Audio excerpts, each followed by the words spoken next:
Alhamdulillah, wassalatu wassalamu ala Sayyidina Muhammad. Good day everyone, my name is Mustapha Suleiman.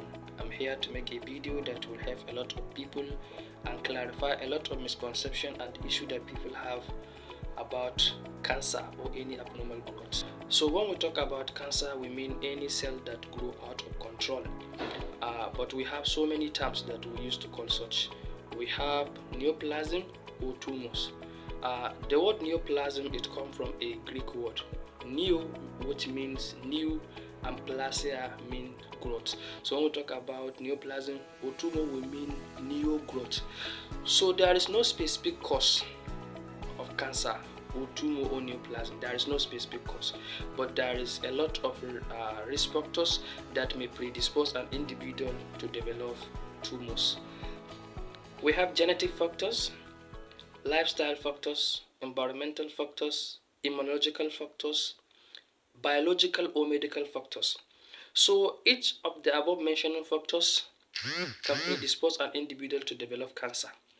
But there is no time for me to break down how such happens. But each of the above mentioned factors can cause alteration in terms of structures of genetic material, which we call DNA. So any of the factors that can cause alteration in terms of the structures of genetic material, which we call DNA, can predispose an individual to develop cancer. When alteration of the genetic structure of the cell, which we call as DNA, happens, so the cell will not escape what we call cell cycle because it lost one of its components. The cell is already injured, so can't escape the cell cycle. Cell is going to die, that particular cell, either through what we call phagocytosis or apoptosis, that is a programmed death of cell.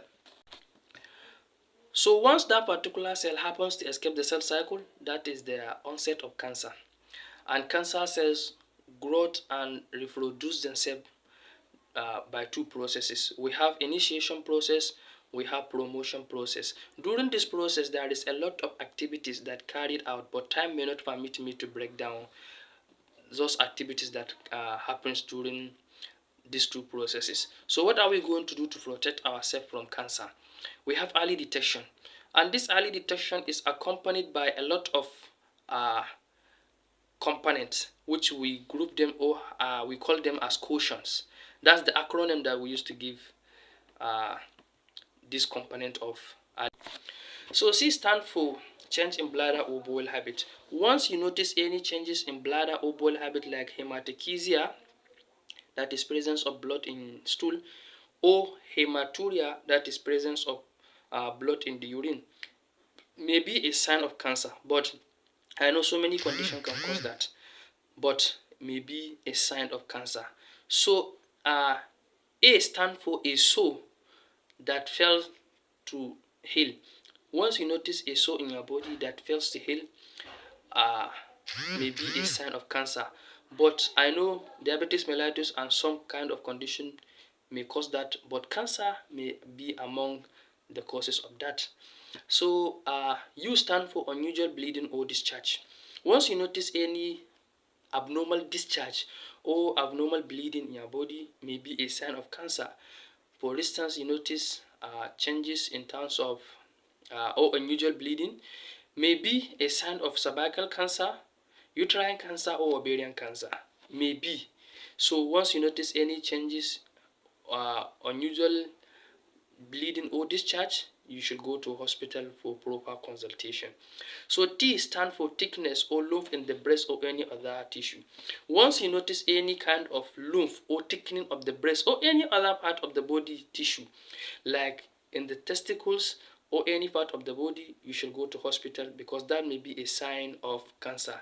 So I stand for indigestion or swallowing difficulties. Once you notice you have a kind of difficult in terms of swallowing or indigestion problem, may be a sign of cancer. But I know so many conditions can cause that, but cancer is among. O stand for obvious change in what or mole. Once you notice some kind of obvious change in a what in the body, that may be a sign of cancer. So the last one, which is N, stand for nagging cough. Nagging cough may be a sign of cancer. Cancer can be treated by so many ways, among which include surgery. Surgery may be a way of treatment of cancer. We have uh, radiation. We also have chemotherapy. We also have, that is combination therapy, where we combine two or more different classes of drugs or medication for the treatment of cancer. Thank you. My name is Nurse Mustapha Suleiman.